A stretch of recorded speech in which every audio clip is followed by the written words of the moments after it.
A graça e a paz de Jesus. 1 Pedro. 1 Pedro. Irmãos, nas suas orações, não esqueça de orar por Luana, que vai passar por uma cirurgia quinta-feira, dia 15. Orar pela vida de Toninho, que vai ser cirurgiado. E também orar pela vida da nossa irmã Célia, que se encontra internada no Mestre Vitalino, uma situação um pouco delicada. Então nós todos possamos encher as taças do trono de Deus em oração. Lá em Apocalipse diz que Deus derramou a sua taça e o que estava cheia naquela taça era a oração dos santos. Então que nós possamos encher a taça do trono de Deus. E quando ele derrama com intervenção na nossa história. 1 de Pedro.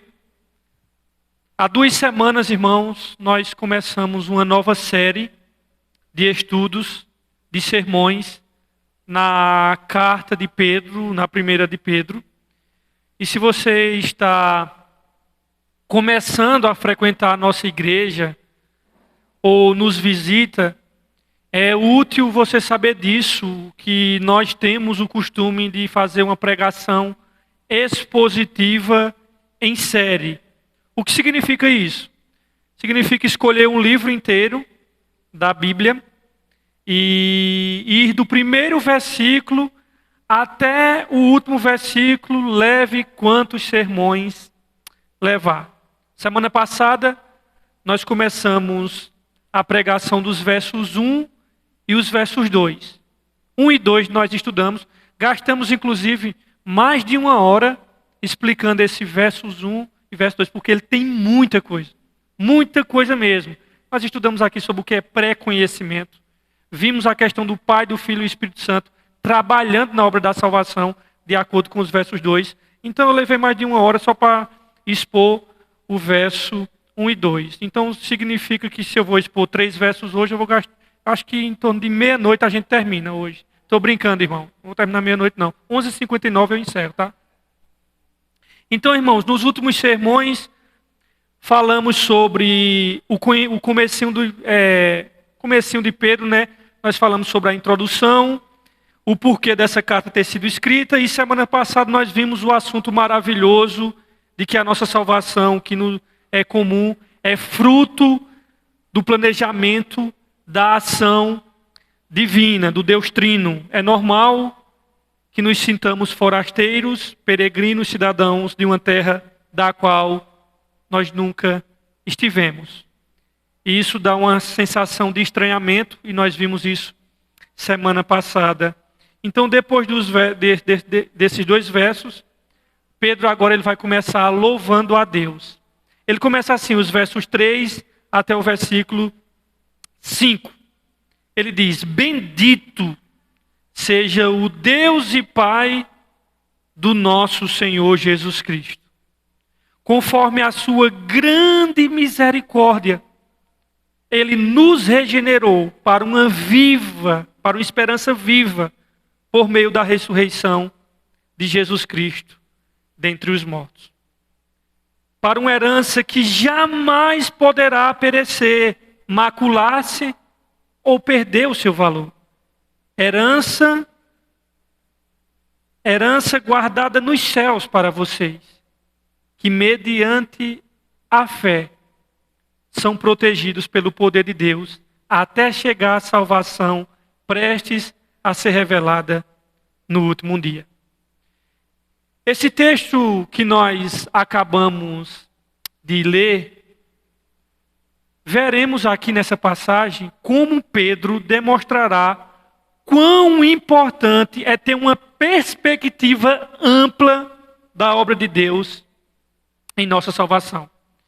E a forma como Pedro ele fará isso, ele sempre vai falar em padrões triádicos, falando do Deus Trino, o tempo todo. Por exemplo, ele vai falar nos versos 2, se você parar para perceber, ele vai falar do Pai, ele vai falar do Espírito Santo e ele vai falar do Filho.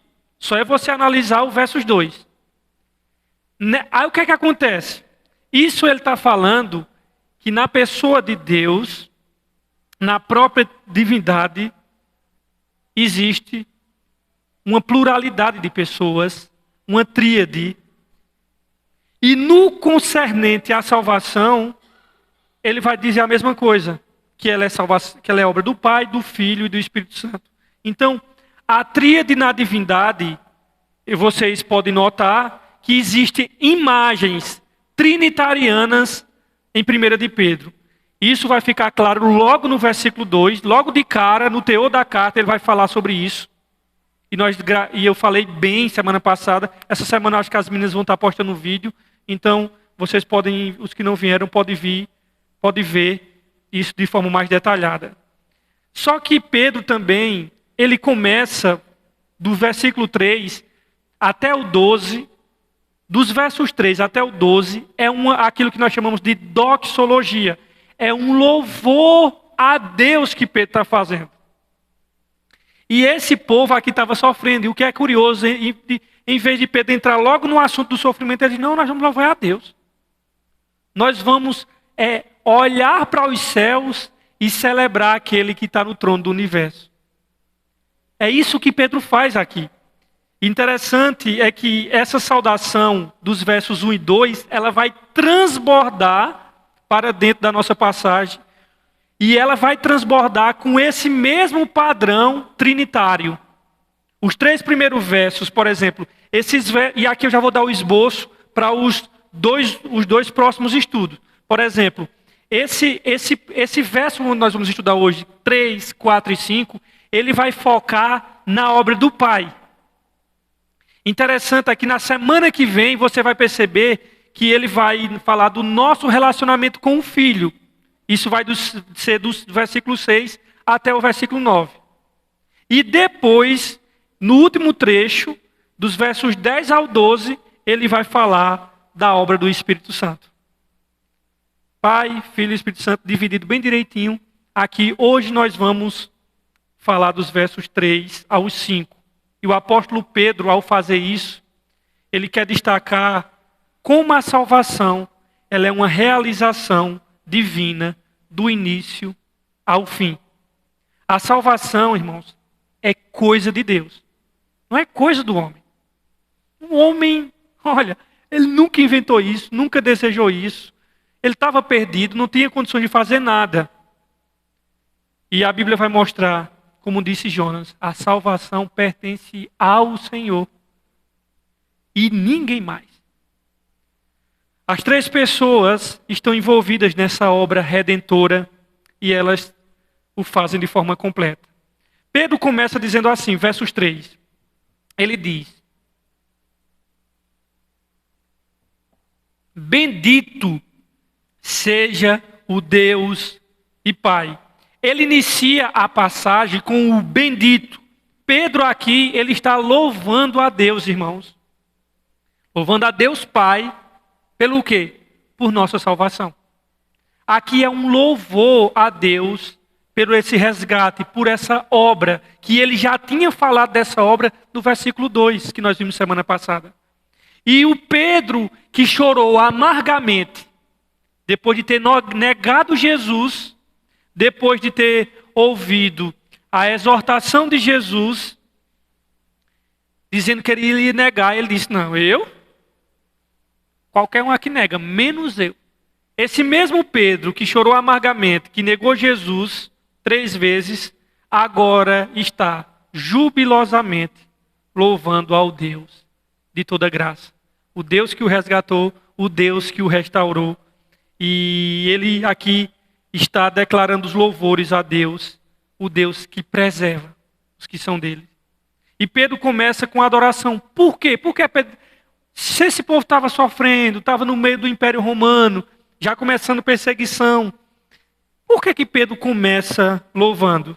Pedro incentiva os seus leitores aqui a louvarem a Deus, pois o louvor a Deus, irmãos, em meio à perseguição, em meio ao sofrimento, é um remédio indicado para corações abatidos e desanimados em virtude do sofrimento.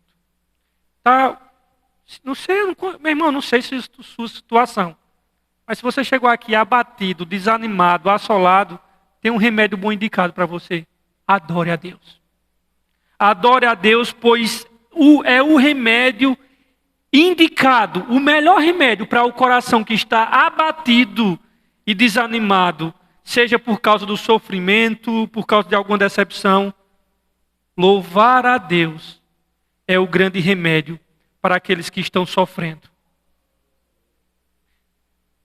E Pedro está fazendo isso. Imagine você ligar para alguém para colocar para fora toda a dor do seu coração, um caráter de urgência, de sofrimento, e a pessoa do outro lado dizer assim, daqui a pouco a gente trata isso, vamos dar uma louvada aqui ao Senhor? Vamos louvar? A pessoa, não, mas eu estou sofrendo. Não, vamos louvar. É isso que Pedro está falando. Ele, não, o sofrimento daqui a pouco eu vou falar. A gente vai começar agora adorando esse Deus. Irmãos, o louvor, a adoração, é o grande remédio para aqueles que estão sofrendo. No Antigo Testamento, Davi, o homem segundo o coração de Deus, nos ensinou a importância de louvar o Senhor em todo o tempo. Não é quando a brisa está soprando em nosso favor. Ele nos ensinou a louvar o Senhor, inclusive no momento de grande opressão. Lá não precisa abrir, mas lá no Salmo 34:1, ele nos ensina isso. Enquanto Davi nos ensina no Antigo Testamento, Paulo e Silas nos ensinam a louvar a Deus no Novo Testamento. E eles praticaram esse espírito de louvor aprisionados lá em Atos 16. Depois de terem expulsado o espírito daquela jovem que tinha espírito de adivinhação, o que é que eles fizeram? Eles pegaram, foram presos, levaram uma pisa na praça pública e jogaram numa masmorra romana, com as costas todas lapiadas, com os sulcos das feridas nas costas, provavelmente o sangue, o suor escorrendo ali, cheio de ratos, aquela masmorra imunda que não dava nem para ver um palmo na frente do nariz. E Paulo, nesse momento de sofrimento, o que é que ele fez? E outra coisa, sofrimento por obedecer a Deus. Eles louvaram ao Senhor. Aprenda isso, meu irmão. Seu coração está abatido nessa noite. Você está triste. Aconteceu alguma coisa que deixou seu coração assolado, ferido, desanimado na caminhada. Eu tenho uma receita para você. Adore o seu Deus. Adorar vai fazer que seu coração seja lembrado de algumas verdades essenciais, das quais ele tende a se esquecer quando está abatido. Veja bem, irmãos, veja se não é verdade. Quando ficamos abatidos, costumamos nos esconder e ir para lugares ruins, aqui, ó, na nossa mente. E interessante que a gente vai para esses lugares ruins aqui na nossa cabeça, e a adoração, ela faz o quê? A adoração, ela te força para sair e dizer a sua alma e lembrar ela de verdades eternas. E o interessante, irmãos, é quando você, que é crente, está triste, pode ver que a primeira coisa que você diz é, hoje eu não vou para a igreja não. Estou tão triste, hoje aconteceu uma coisa, não vai. Às vezes você está triste pelo um próprio erro seu, um pecado seu que você diz, como é que eu faço um negócio desse? Como é que eu entristeço o Senhor dessa maneira? Eu não vou nem para a igreja. Você está fazendo o contrário, meu querido. Não tem naquele momento que você está triste, seja pela alguma coisa que aconteceu, que fugiu do seu controle, e que você ficou extremamente abatido, ou abatido até por um pecado e um erro que você deu, uma canelada que você deu, alguma coisa, aí você diz, eu não vou para a igreja hoje, não. Hoje eu não estou legal. Hoje eu estou lá para baixo, eu não vou para a igreja. Hoje eu estou tão abatido e desanimado. Pronto, você ao fazer isso, você está fazendo uma coisa contrária às Escrituras. Porque você deveria fazer o contrário. Era aí, nesse momento de tristeza, que você deveria vir. Juntar-se com aqueles que têm a fé em Cristo e louvar o grande Deus. Mas geralmente nós fazemos ao contrário. Nos dias que a alma está abatida, aí mais que nunca é que você precisa ser lembrado dessas verdades. Leve isso para a sua casa, irmãos. Adorar é um refúgio ao coração do refugiado. Adorar é um refúgio ao coração do refugiado. E aí, Por que é que Pedro louva ao Deus? E que Deus ele louva? Não é a qualquer Deus.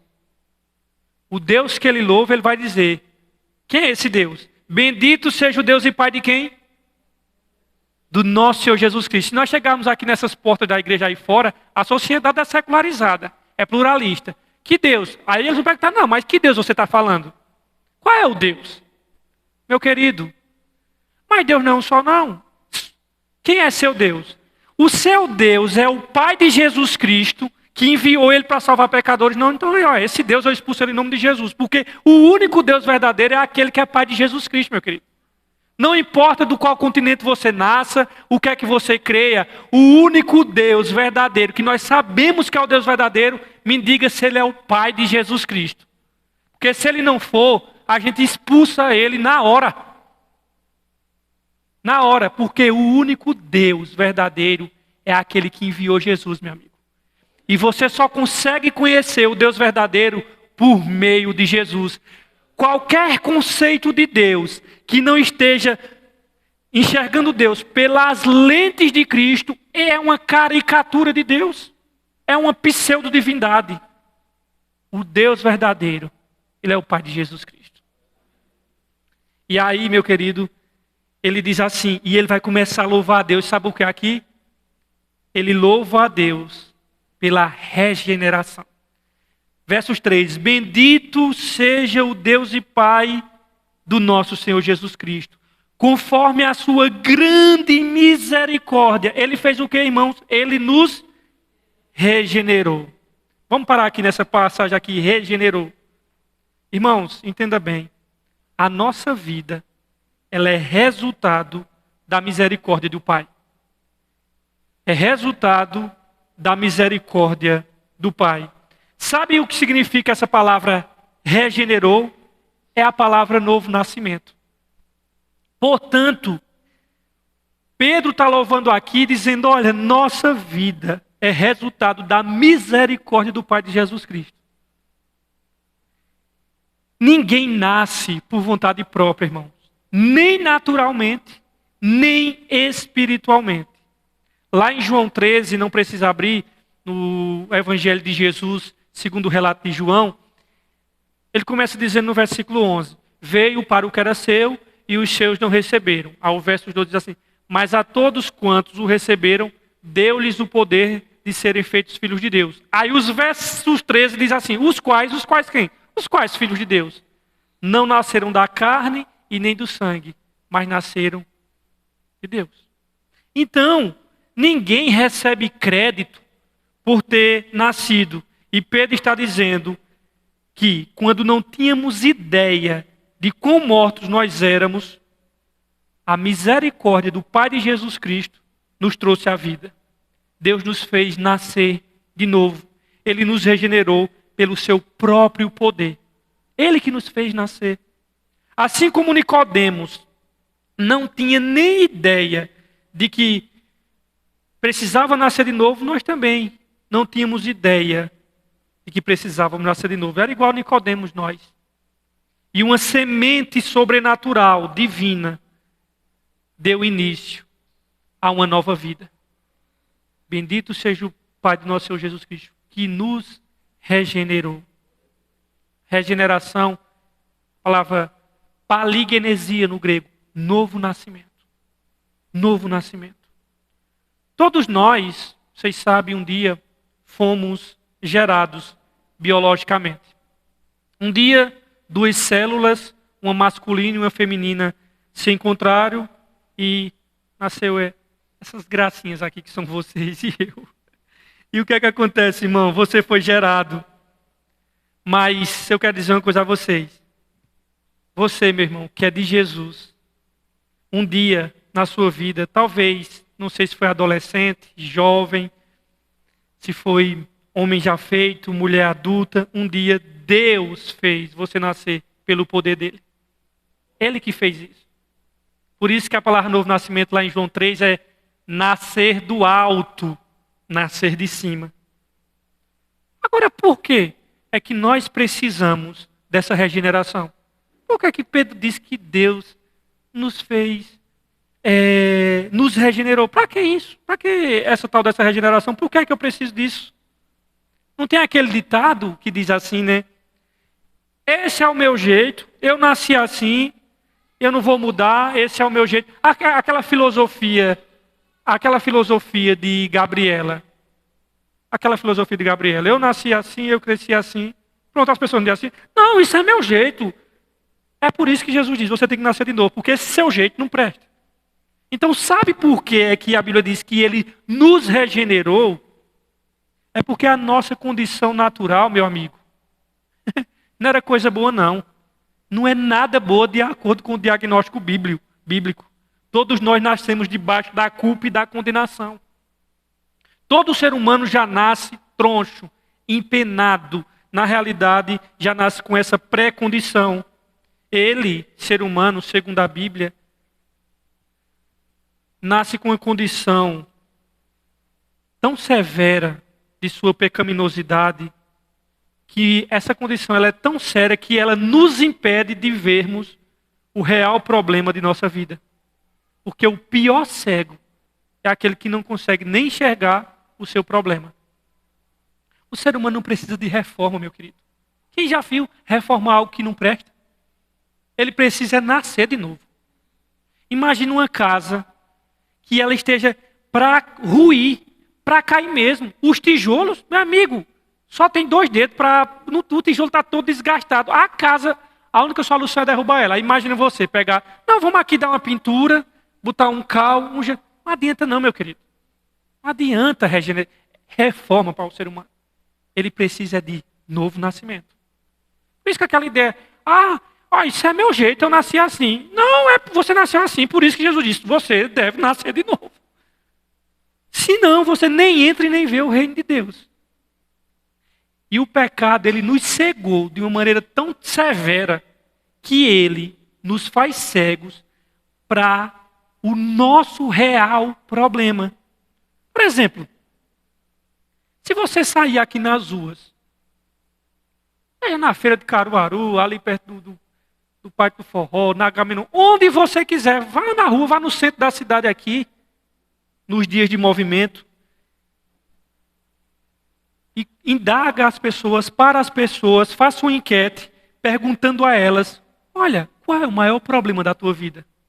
Chega lá no centro da cidade, de 7 horas da manhã até 6 da noite, fazendo uma grande enquete, perguntando para elas, na opinião delas, qual é o maior problema delas. Você vai obter todo tipo de resposta. Olha, o meu problema maior é a questão da saúde. A outra vai dizer, não, o meu problema é, aqui, dinheiro.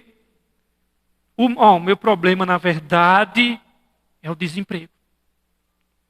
Problema meu ou da sociedade é a educação. Uns vão dizer, não, é a falta de casamento. Outros vão dizer, não, é justamente o casamento o meu problema. Mas não é, meu querido. Esses não são, nem de longe, o maior problema das pessoas. Se Deus tivesse, irmãos, percebido que o nosso maior problema, a nossa maior necessidade era econômica, Ele teria enviado ao mundo um economista. Se Deus tivesse percebido que o nosso maior problema, a nossa maior necessidade, fosse o entretenimento, Ele teria enviado-nos um comediante ou um artista. Se Deus percebesse que o nosso maior problema, ou a nossa maior necessidade, fosse estabilidade política, Ele teria nos enviado um político ao mundo. Se Ele tivesse percebido que a nossa maior necessidade era a saúde, Ele teria nos enviado um médico. Se Deus percebesse que a maior necessidade fosse qualquer outra coisa, Ele teria enviado alguém para aquilo. Mas Deus, Ele sabe que o nosso maior problema e a nossa maior necessidade envolvia o nosso pecado, a nossa alienação dEle, da nossa profunda rebelião contra Ele, da nossa morte, e por isso Ele nos enviou um Salvador. O grande problema de qualquer pessoa que você enfrente, dos seus amigos, dos seus familiares, das pessoas com quem você trabalha, de qualquer pessoa aqui de Caruaru, meu querido, o maior problema delas, qualquer pessoa que você encontrar aí na cidade, é que ela tem um coração de pedra, segundo a Bíblia. É que ela nasceu em rebelião e culpa diante do Criador dela. E hoje ela está alienada e em estado de rebelião. E faz parte de uma raça que se rebelou contra o Criador. Esse é o problema do ser humano. E Pedro é grato a Deus justamente por isso. Ele é grato a Deus porque Deus fez ele nascer de novo. Deus regenerou ele. Fez com que ele nascesse de novo. Deus o regenerou. Bendito seja o Deus e Pai de nosso Senhor Jesus Cristo, que segundo a sua grande misericórdia, nos regenerou.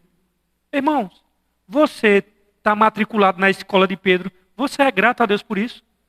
Você é grato a Deus porque se não fosse Deus intervindo na tua vida, tu iria para o inferno? Tu ainda consegue ser grato a Deus por essa grande salvação, meu irmão? Pelo fato que Deus te fez nascer de novo? Isso ainda enche o teu peito de alegria? Ou só foi alguma coisa lá no começo da fé que tu tinha uma alegriazinha, mas agora a vida está tão corrida, está tão difícil, outras coisas tomaram conta que tu nem se alegra mais com isso? Tu consegue bendizer a Deus? Ou você só sentiu essa alegria lá atrás, quando entregou a vida a Cristo? Mas com os dilemas da vida você tem se esquecido disso. Poxa, a vida está tão difícil que acabar que está esquecendo disso. Lembre-se que Pedro está escrevendo para pessoas que têm a vida mais difícil do que você, tá? Pessoas que tinham mais problema na vida do que você tem e do que eu tenho. Bendito seja o Deus e Pai do Senhor Jesus Cristo, que nos fez nascer de novo. Nossa regeneração é fruto da misericórdia de Deus. Não é merecimento nosso, querido. Ele quis nos dar vida. Não foi porque você foi bonzinho. Deus olhou e disse assim, mas rapaz, vê que coisa fofa.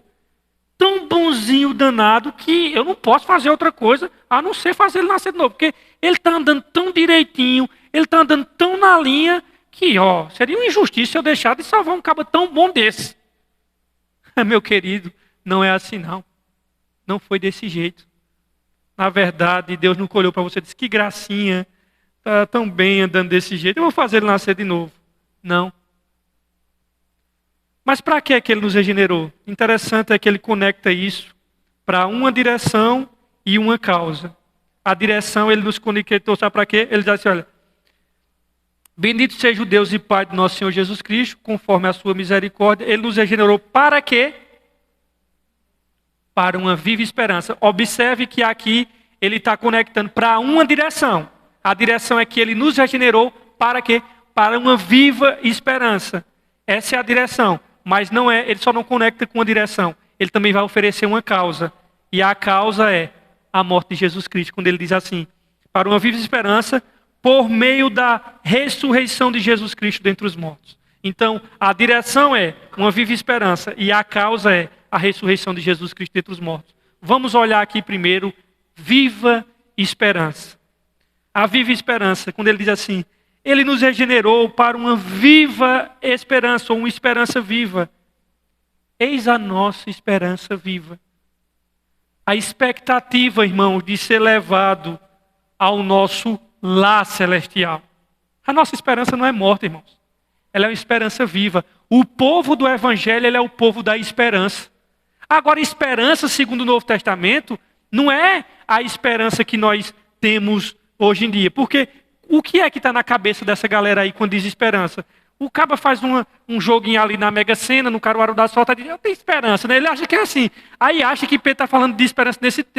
Ou senão, quando está dando tudo errado, ele mas eu tenho esperança ainda. Com aquela coisa incerta, vaga. Meu querido, não é assim.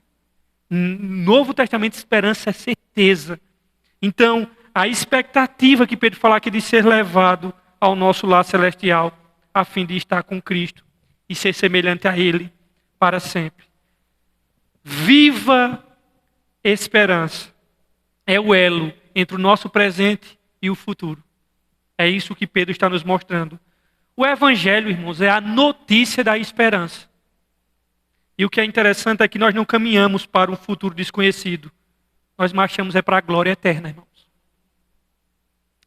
A regeneração nos leva para uma viva esperança. Somos regenerados para uma qualidade de vida superlativa. Interessante é que nós somos regenerados para a esperança, e essa esperança ela tem duas características de acordo com o texto. Ela é viva e, segundo, ela é segura, pois está fundamentada na ressurreição de Jesus Cristo. Sem a ressurreição de Cristo, nossa regeneração seria impossível e a nossa esperança não faria sentido nenhum. Tudo gira em torno da cruz e da ressurreição de Cristo. Tudo. Não tem para onde correr. E o interessante... Meu Deus, eu já falei o interessante umas 200 vezes. Eu tenho raiva de vício de linguagem. Então, nossa vida, irmãos, ela está fundamentada sobre a ressurreição de Cristo. Por isso que ele diz, para uma viva esperança, mediante a ressurreição de Cristo dentre os mortos. Vocês sabem, irmãos, que esse evento histórico, que é a ressurreição de Cristo, que até nós comemoramos a paixão de Cristo, aquela coisa toda, que é extremamente relevante. Esses calendários, eles são oportunos e são uma bela oportunidade de nós lembrarmos a sociedade de Cristo Jesus.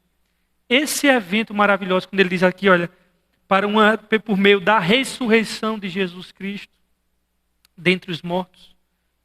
Esse evento histórico maravilhoso foi quando o Filho de Deus, que na verdade havia sido morto, voltou a viver. A nossa salvação, irmãos, se isso não tivesse acontecido, pode ir embora para casa. É perca de tempo aqui, total. Faz mais sentido a gente adorar uma banana. Faz mais sentido. Se Cristo não ressuscitou dentre os mortos, vã é a nossa fé, vã é a nossa pregação, e o cabo mais mentiroso da face da terra está aqui na frente de vocês. Foi isso que Paulo disse. Seríamos todos idiotas, irmãos, se Cristo não tivesse ressuscitado. Mais importante do que a morte de Cristo é a sua ressurreição. Um Salvador morto salva quem, meu irmão? E a Bíblia vai dizer, e aquilo que aconteceu lá em Jerusalém, há 2000 anos atrás, é o que deve colocar bendições, louvores na tua boca e na minha, cristão. Porque quando ele louva a Deus aqui, pela regeneração, ele louva aqui, conectando isso à ressurreição de Cristo dentre os mortos. E o interessante de novo, o Evangelho é uma notícia, irmãos, que Deus, o Filho, morreu e que Deus, o Filho, ressuscitou dentre os mortos. Irmão, tem notícia melhor do que essa? Porque o que é que mais amedronta a sociedade? O pessoal bate na madeira, desmaia de medo. É a morte. A morte bota bocão para todo mundo, meu irmão. Só que o nosso Redentor, ele quebrou a espinha dorsal da morte, ressuscitando dentre os mortos. A morte da morte na morte de Cristo. Cristo matou a morte na sua morte lá na cruz do Calvário. Onde está a morte, a tua vitória? Onde está o inferno, o teu aguilhão? Jesus Cristo ressuscitou dentre os mortos. O que é a morte agora para nós é uma companheira que nos pega nos braços e nos leva na direção de Jesus. É isso que é a morte para nós.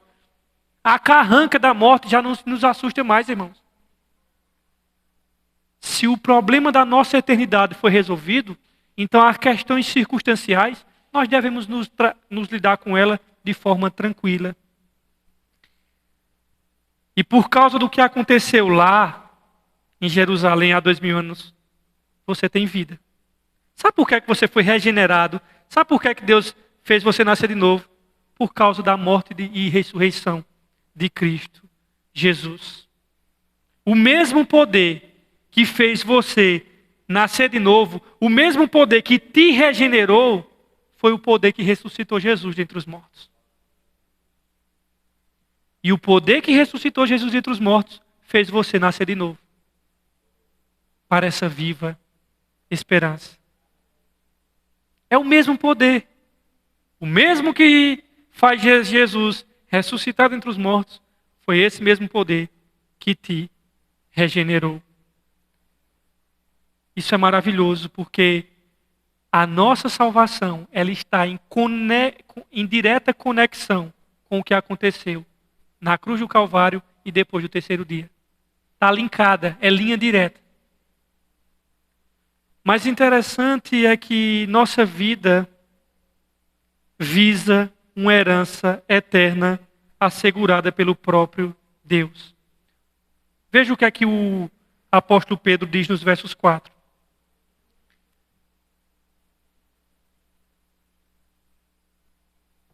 Para uma herança que jamais poderá perecer, que coisa linda, macular-se ou perder o seu valor. Herança guardada nos céus para vocês. Eu sei que tem algumas traduções que dizem macular-se, imarcessível, tal. Irmãos, vamos saborear, degustar de maneira devagar esse versículo 4. Porque isso é muito lindo. Esse tema herança, ele é um tema muito forte desde o Antigo Testamento. O povo de Israel também, o Senhor diz, olha, prometi herança, dizia que eles iam ter uma herança, a possessão de uma terra. Então esse tema herança, ele perpassa as páginas do Antigo e adentra nas páginas do Novo Testamento. É um tema muito forte em toda a Bíblia. Assim como Deus conduziu o povo de Israel para a terra prometida, mesmo em meio às fraquezas e falhas, Deus também vai nos conduzir à nossa herança, a despeito das nossas fraquezas e falhas. Isso por causa da obra dele. Mas existe um contraste entre a herança de Israel e a herança da igreja. A herança da igreja é eterna e não perdura. E não é um pedaço de terra para o lado daquelas bandas.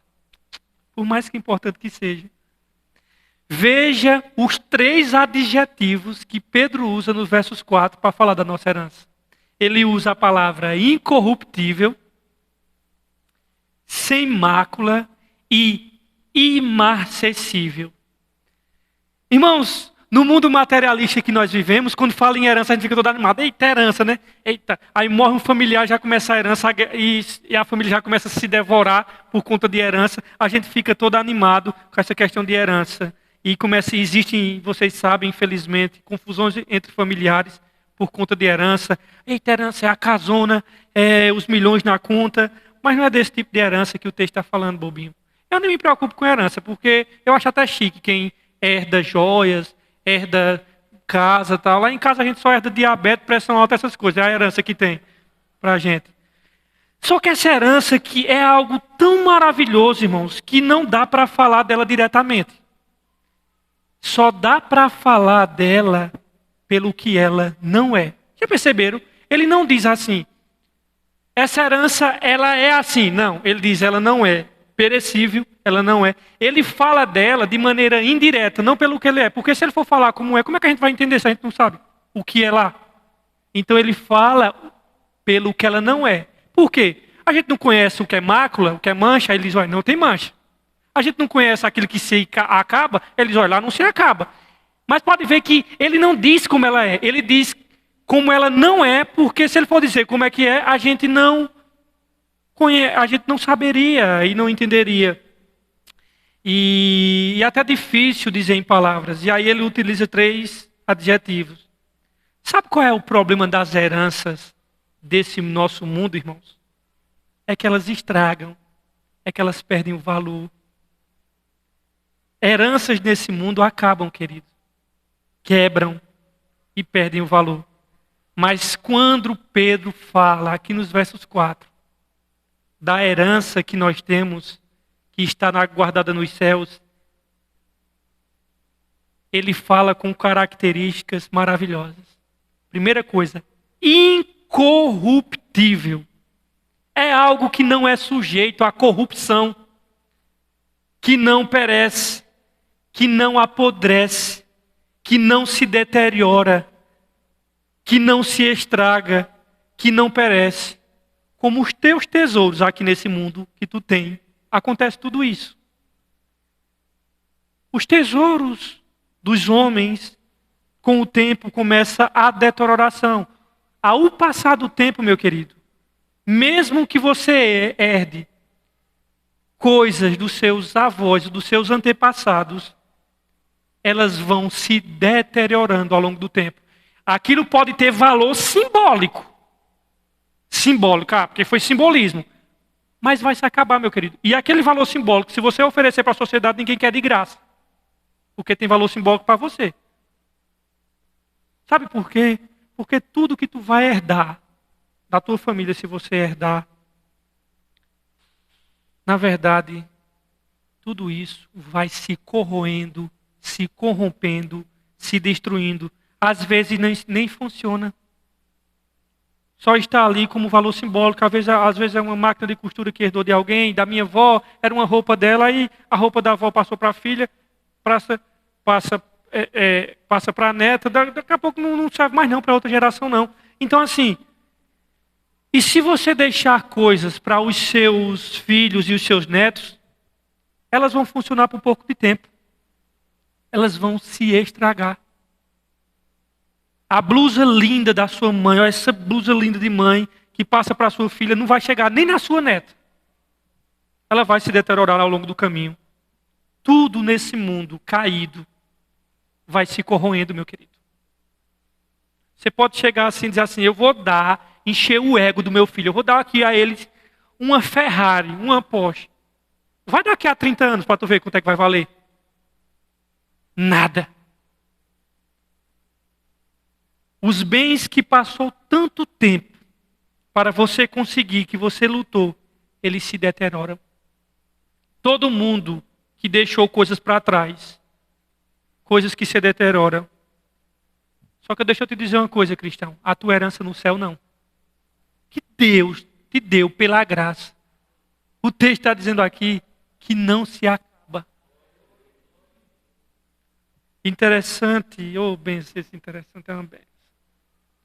Eu acho, irmãos, curioso, é que Jesus disse, na casa do meu pai há muitas moradas. Vocês estão pensando, desde os apóstolos partiram, vocês estão pensando que lá a gente vai pegar uma mansão já usada pelos apóstolos? Eita, a gente chegou atrasado demais, Paulo está usando aqui, já está, Pedro mesmo já desgastou aqui todinho. Não, meu querido. Ela é incorruptível. Quem partiu antes da gente não usufruiu de algo mais novo e a gente vai pegar um negócio mais usado. Não, mas rapaz, os cabos usaram aqui, Pedro já usou, está todo desgastado. É não, meu querido. Mas não é mesmo. A Bíblia vai mostrar a nós que esse tesouro ele é incorruptível. Não vai se estragar com o tempo. Aliás, além disso, além de incorruptível, o texto do verso 4 diz que é sem mácula ou imaculada, né? Que é a mesma coisa. Sem mácula ou imaculada. É outro adjetivo. O que é que significa sem mácula ou imaculado? Não contaminado moralmente. A tua herança que te aguarda nos céus, cristão. Essa herança, ela é imaculada porque o pecado não corrompe. Curioso é que, eu vou falar interessante mesmo, é que todos os teus patrimônios e as coisas valiosas aqui podem ser maculados pelo pecado. Digamos que tu tem um zelo bem grande pela tua família, e que deve ter mesmo, desde que não vire idolatria, é claro. Mas o pecado ele pode manchar e macular o bem que é a tua família. Só basta tu cair no adultério, só basta tu se envolver na pornografia, que vai ser uma desgraça na tua família. Então, as coisas boas desse mundo aqui, elas podem ser maculadas. Às vezes o casamento vinha tão bem, e o cara foi dar seduções aí, acabou traindo a esposa, acabou com a vida dos filhos, da família, aquela coisa toda. Foi maculada. Às vezes é um carro que você compra, e aí foi manchado. E até tem um meme que eu dou muita risada no Dia dos Pais, que tem um carro bem novo assim, aí está uma criança bem pequenininha, e ela escreveu com um prego na lataria do carro, papai, eu te amo, aí está assim embaixo. Eu duvido o pai não chorar com essa homenagem. Então, os bens desse mundo, eles vão se de alguma forma ou de outra, serem imaculados, irmãos. Nada lá vai ser manchada pelo pecado. Por isso que é imaculada. Tu prefere uma herança que contamina ou uma que dura para sempre? Então, querido, se você quer uma que dura para sempre, então não seja tão demasiadamente apegado com essas heranças aqui que são corruptíveis e que mancham. Às vezes o cara compra uma camisa, veio da França, linho fino, aí dá uma dentada no caju, o xiringu aqui e foi-se embora aqui. Essas são as glórias desse mundo, irmão. Aí chega a ser ridículo, né? Patético, o cara tá com aquela linha assim, ó. Eu não vou nem citar Dolce & Gabbana, eu vou dizer de um pano que vem lá da Europa, que custou não sei quanto só para chegar aqui. Ponto. Se ele for um cara que gosta muito de um cajuzinho, só basta ele dar ali uma dentada e o caju dar uma espirrada ali, que toda aquela glória se desvaneceu e foi manchada. O terceiro adjetivo que ele usa aqui é imarcessível. Imarcessível. E essa palavra, irmãos, imarcessível, significa que não envelhece ou murcha, que não se desvanece, que não perde o brilho. Você vê, as flores são uma coisa linda, que deixa você assim, pelo menos eu fico boquiaberto diante da beleza que existe numa flor, né? Mas você vai percebendo que ao passar do tempo a flor vai perdendo o brilho, vai murchando. Na herança de Deus, reservada para você, não tem nada disso. A herança dos peregrinos, irmãos, não é menos gloriosa ao passar do tempo. Você entende por que a teologia da prosperidade ela é ridícula, mal cheirosa, fétida e famigerada? Porque o que é que a teologia da prosperidade promete? Só coisas aqui dessa terra. Tudo que a teologia da prosperidade promete para as pessoas são tesouros que se estragam, que se corrompem e murcham. Como se isso fosse o melhor de Deus para a gente. Deus me defenda. A teologia da prosperidade é um falso evangelho. Ela é um pseudo-evangelho. Pseudo é falso. E ela é anátema. A teologia da prosperidade, irmãos, não é o evangelho da cruz. Esse evangelho promete conforto e não sacrifício. Ele promete sucesso e não renúncia. Promete riquezas na terra e não a bem-aventurança no céu. Esse evangelho falso, ele coloca o homem, o ser humano, no centro, em vez de Deus. É antropocêntrico, não cristocêntrico.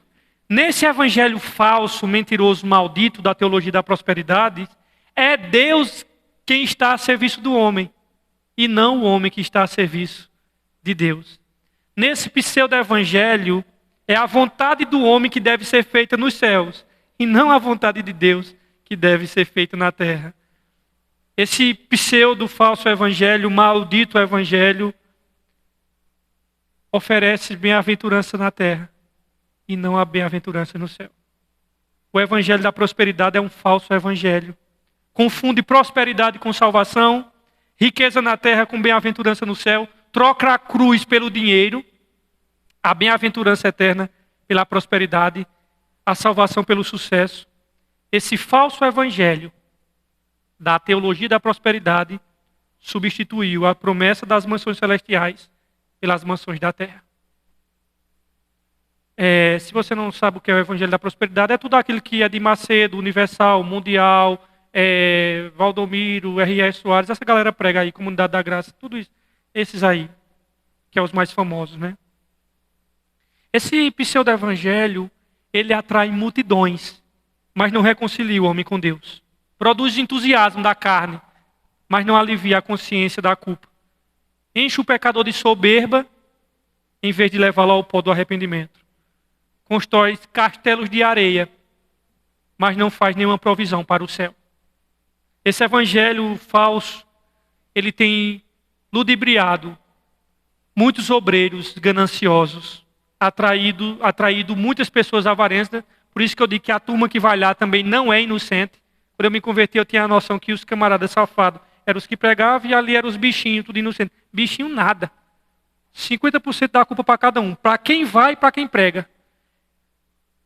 Eu não digo que o dono da boca de fumo ele é mais safado de quem vai lá fumar maconha e consumir a droga. É safado os dois. Então, querido, quem vai consumir aquela droga pregada lá da teologia da prosperidade é tão culpado quem prega. Sabe por quê? Porque eles estão pescando quem? Eles estão pescando os avarentos. Estão pescando os gananciosos. Então, eles vão atraindo quem? Pessoas que querem perdão de pecados? Não.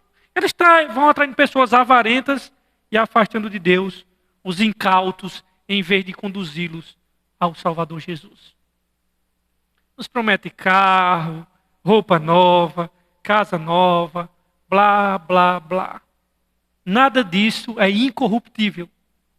Nada disso é imarcessível. A teologia da prosperidade, ela pensa pequeno, ela pensa pobre. Na verdade, a teologia da prosperidade era para ser chamada de teologia da miséria. Sabe por quê? Porque Paulo diz que esse pensamento, totalmente voltado para este mundo, tudo que se busca nessas, entre aspas, igrejas, é uma vida que prospera aqui e agora.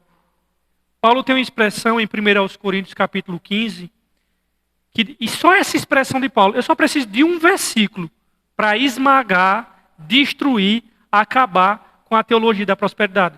Tem vários, né? Jesus disse que não tinha onde reclinar a cabeça, então essas coisas todas, mas só essa fala de Paulo em 1 Coríntios 15, quando ele diz assim: se a nossa esperança em Cristo se limita apenas a esta vida, somos os mais miseráveis de todos os homens.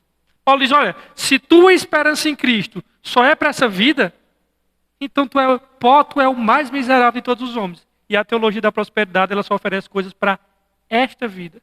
Então é a teologia da miséria, é a teologia dos miseráveis. Porque só espera em Cristo nesta vida. Agora o teu tesouro não, Cristiano. Saindo desse nojo da teologia da prosperidade e entrando nas riquezas e na herança eterna. Essa promessa do versos 4 consegue alegrar o teu coração durante uma semana de estresse, de trabalho, de confusão na tua casa. Essas promessas conseguem arrancar um sorriso na tua boca durante a semana, irmão? Naquela noite que tu está assim, sem querer dormir, as preocupações, pensando nos boletos, um monte de conta, às vezes os filhos dando trabalho. Essa promessa aqui consegue puxar um cantinho de sorriso no canto da tua boca, irmão? Você acha mesmo que o seu tesouro, seus investimentos, as suas casas e os seus bens, é tudo isso que Deus tem para te oferecer? Não, irmãos. Aí, Paulo vai falar da nossa segurança da salvação. Dos versos 5. Ele diz assim, que mediante a fé,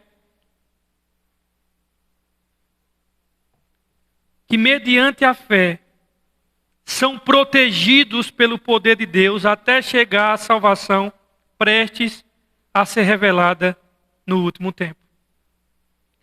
Como é que nós podemos saber que a salvação planejada na eternidade e executada no tempo não se perderá? Como ter certeza de que a salvação planejada pelo Deus Pai, executada pelo Deus Filho e aplicada pelo Deus Espírito Santo é segura? Que garantia temos de que aqueles que foram salvos para sempre permanecerão para sempre salvos? Qual é o alicerce da nossa certeza? O apóstolo Pedro nos dá.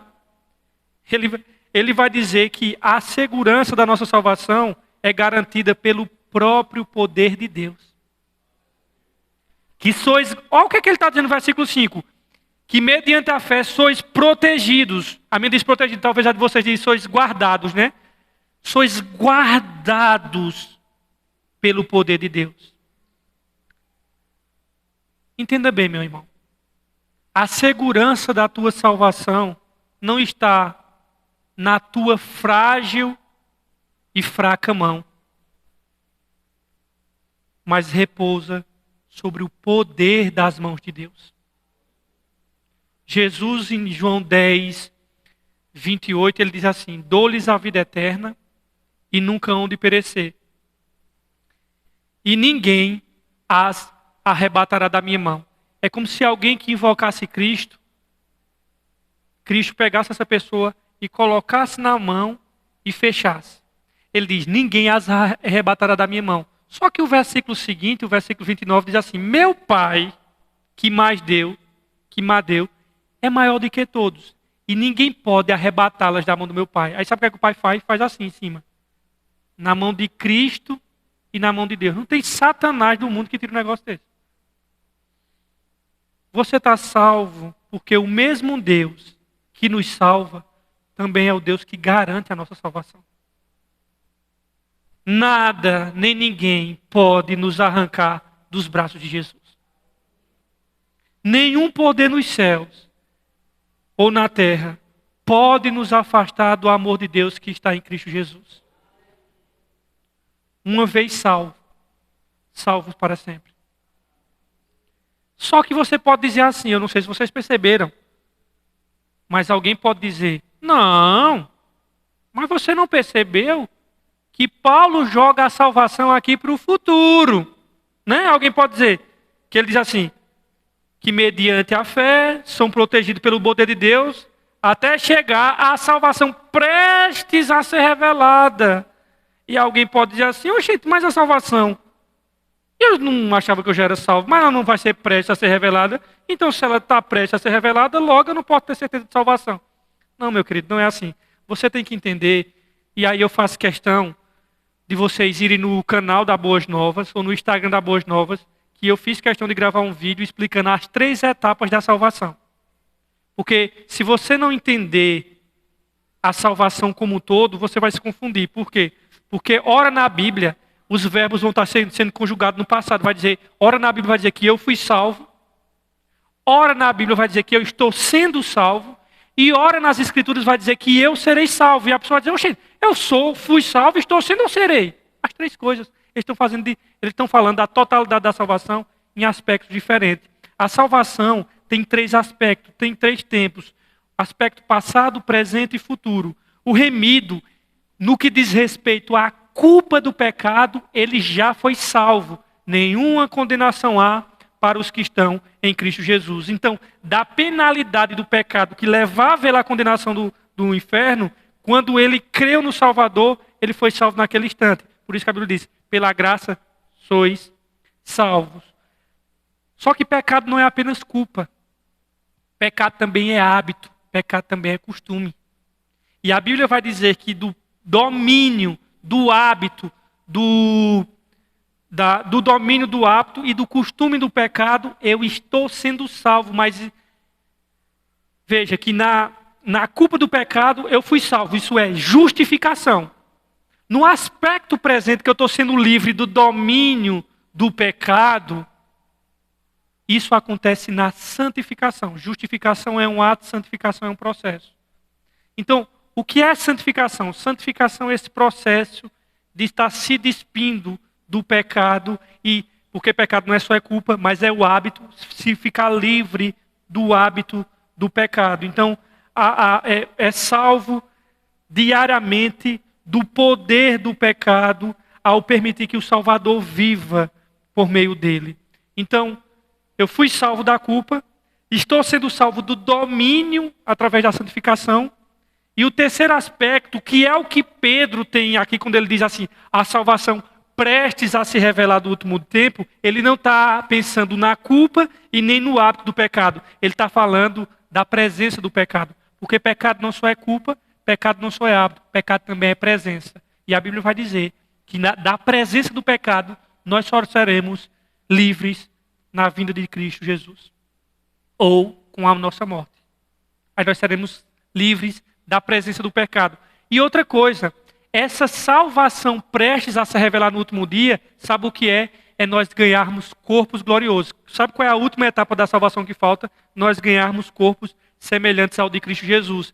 Paulo diz lá em Romanos 8, esperamos com paciência, ele diz, a saber, a redenção do nosso corpo.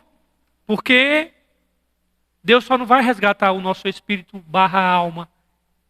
O nosso corpo, que um dia vai para o pó, Deus tem projeto para ele. É receber um corpo semelhante ao de Cristo Jesus.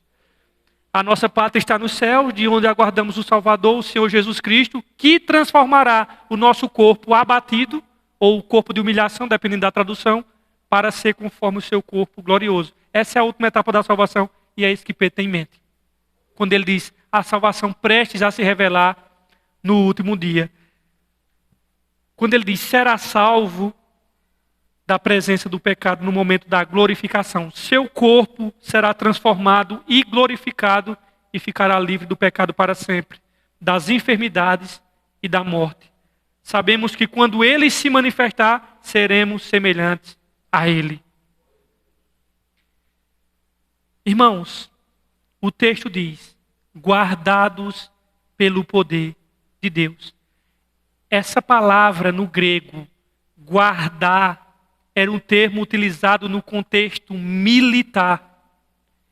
Quando se ia guardar uma carga valiosa que precisa ser protegida, quando se coloca segurança máxima, proteção, cercas, cachorros, soldados e etc.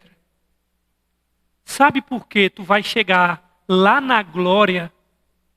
É porque Deus vai te proteger e te guardar até lá. Porque se dependesse de tu mesmo, meu querido, se a salvação dependesse da gente, tudinho aqui ia para o inferno. Porque ninguém é bom para bancar a salvação. Entenda bem. Ninguém.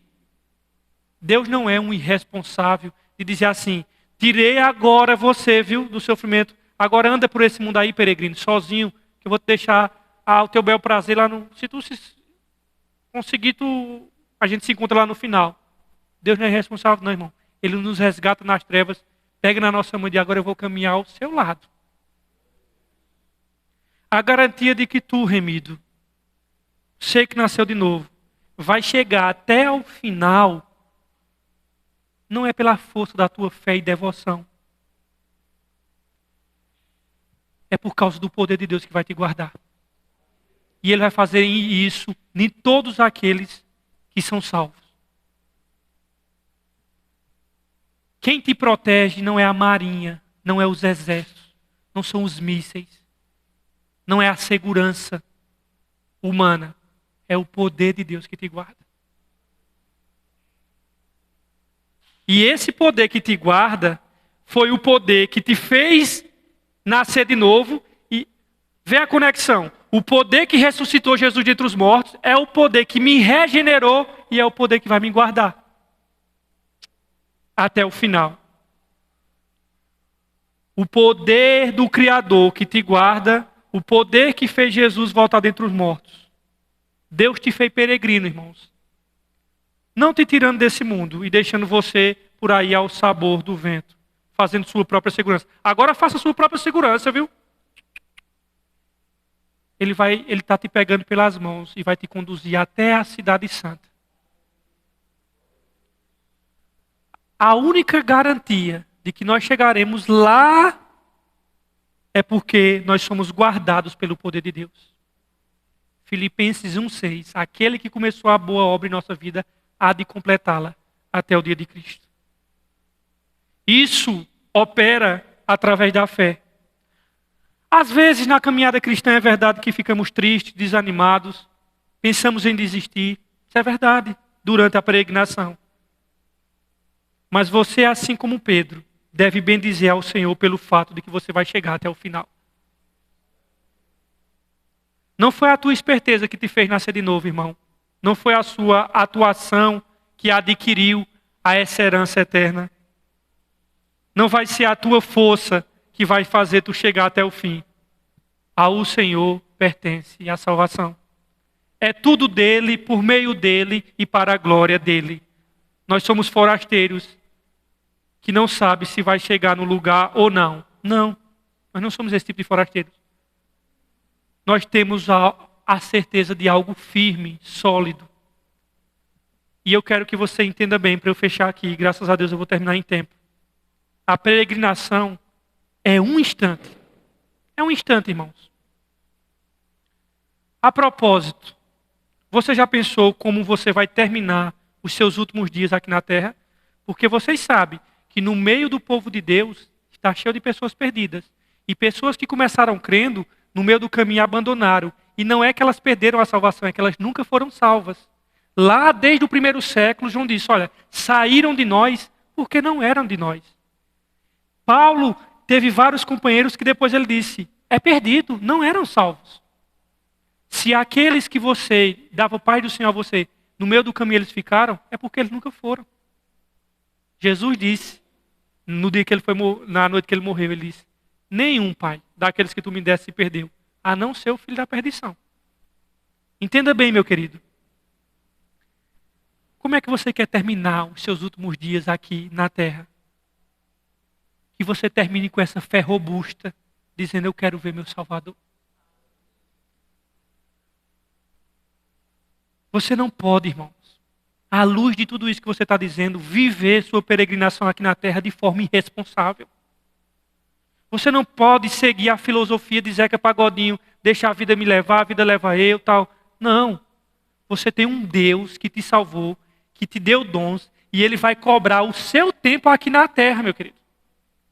Que você possa pensar na sua vida, meu Deus, como é que eu quero terminar os meus dias aqui na terra? O meu legado cristão, a minha carreira e o meu bom combate. Você precisa saber que cada segundo, cada minuto faz diferença. E faz ressoar na eternidade. E você não pode viver de maneira irresponsável. Não viva, meu irmão. Não viva de forma irresponsável. Cada um de nós deveria nos questionar. Ei, espera aí. Eu não posso viver achando que eu sou eterno nesse tempo. Eu não. Você, irmão, entenda bem. Vamos pegar aqui uma pessoa jovem que tem um filho pequeno. Ele jamais, ele seria um irresponsável. Ele chegasse e dizer, vou comprar um sítio. E o meu futuro é o seguinte, comprar um sítio para deixar minhas crianças brincando ali, maravilhoso para abrigar os meus filhos, brincando ali. Daqui a 50 anos eles não serão mais crianças. Nem você pode fazer isso. Não, aqui é um sítio para eu brincar com a minha criançada. Daqui a 50 anos você acha que você vai ter criança daqui a 50 anos? Vai não, meu amigo. Eles já teriam pegado asas e ter partido. Eles não serão mais crianças. O tempo passa. Eu tenho refletido, irmão, tanto sobre o tempo. Hoje à tarde, antes de vir, eu digo, Senhor, me ensine, Senhor, o que significa contar os dias para que alcance o coração sábio. Irmãos, eu tenho refletido tanto para não perder meu tempo com coisas inúteis. Irmãos, tem coisas que eu passo mal, irmão. Quando eu vejo uma pessoa passar a tarde, eu estou falando sério, não é brincadeira não. Me dá uma falta de ar quando eu vejo uma pessoa passar a tarde inteira de frente de uma televisão, sendo catequizado por frivolidades. Eu digo, meu irmão, esse cara não tem noção do que é tempo, não. Irmãos, isso, olha, eu estou falando, sem sensacionalismo, eu não gosto disso, não. Eu acho, e eu digo, meu Deus, eu vejo a vida passar assim, irmão, numa velocidade, e eu digo, eu não quero viver de forma irresponsável. A peregrinação aqui, ela dura um instante, mas o deleite, ele é eterno. Ou não, né?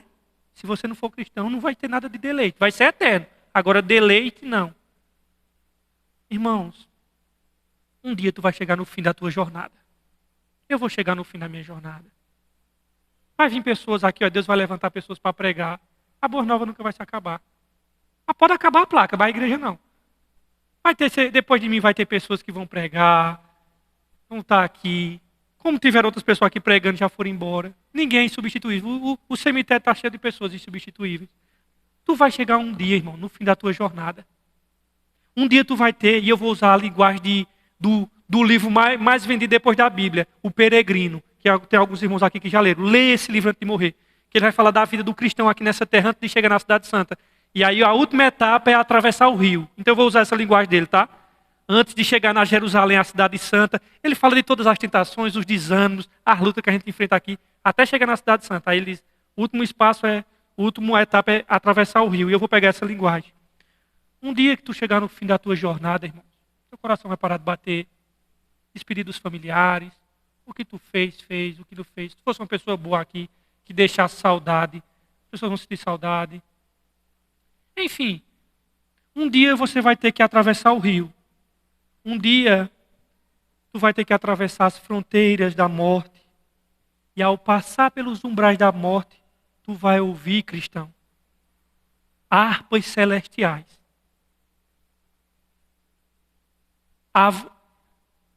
E tu vai escutar, enquanto tu atravessa o rio, eu já estou escutando harpas celestiais. E essas são as vozes dos que já cruzaram o rio antes de você. Milhares e milhares de cristãos. E eles estão cantando lá, enquanto está atravessando, eles estão cantando lá. Não poderia cantar outra coisa. A vitória do Cordeiro. E o interessante é que a vitória daquele que ressuscitou dentre os mortos garantiu tudo aquilo que o Pai nos prometeu que vai acontecer. A voz daqueles que já cruzaram os umbrais da morte, que já atravessaram o rio. A voz daqueles que atravessaram o rio. Sabe quem são as vozes que vão estar cantando do outro lado enquanto tu está chegando? São as vozes dos mártires que morreram no primeiro século. A voz de Paulo, a voz de Pedro, a voz de Abraão. Vão estar tudo lá. Enquanto tu se aproxima e esse coro só faz aumentar. A voz daqueles que passaram por tribulações. A voz daqueles que morreram por amor de Jesus. A voz daqueles mesmos que diante de situações mais difíceis permaneceram crendo no Senhor até o fim. São essas vozes. Eles cantam, eles rejubilam ao Cordeiro que venceu. Mas, e no dia que tu tiver que passar pelas águas, ultrapassar a fronteira, cruzar a última fronteira, como é que tu vai estar, irmão? No último estágio, quando tu cruzar a margem do rio. É o último momento. Vai ser o último instante. Tu está na margem ali. Querido, seja firme na sua fé. Paulo diz que combati o bom combate, guardei o quê? Guardei a fé.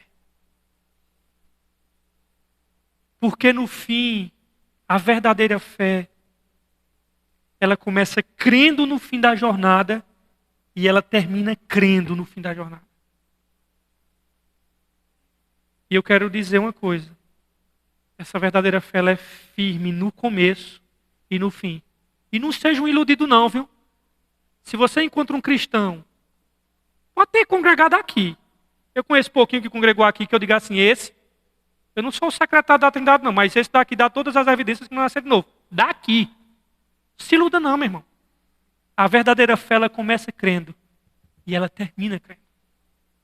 Se nesse interregno, nesse íntere, pessoas que viverão aqui dentro, e que defendem que salvação é de uma vez para sempre, mas que não crê mais nisso, isso é igual a outros, desde a igreja primitiva, que saíram, que não nasceram de novo. Eu sei que de verdade que nesse interregno, entre quando a gente se converte até chegar no último dia, nesse íntere aí, a gente, de fato, tem momentos de dúvidas, a nossa fé enfraquece muitas vezes, no caminho há momentos de tristeza, incertezas, mas saiba, irmãos, que se você é de Deus, Ele vai te preservar até o final. Mesmo durante sua vida você tenha tido momentos de fraqueza, até momentos de afastamento do meio do povo de Deus. Mas o que vai caracterizar é que no começo e no fim da sua jornada, essa fé te conduzirá até o final. Além do rio, o Cordeiro será o teu guia, não importa a maré que vai estar. Ele vai te conduzir até o final. Nenhum daqueles que tu me deste se perdeu. Jesus disse lá em João, na noite que ele morreu. Irmãos, enquanto eu fazia esse estudo, Deus me deu um louvor no meu coração, que é de Vencedores por Cristo. Uma banda dos anos décadas 70, 80. E vem calhar com isso. Louve a Deus com isso, irmão. Louve a Deus por esse tesouro. E Vencedores por Cristo, lá na década de 70, 80, ele cantava uma canção que se chama Jerusalém. E eles começam assim: lá está o meu tesouro, lá onde não há choro, onde todos cantaremos juntos hinos de louvor ao Senhor. Esse é o nosso tesouro, irmão. É para isso que eu vivo. Vamos até o final, irmãos. Porque o Cordeiro é digno. Deus abençoe.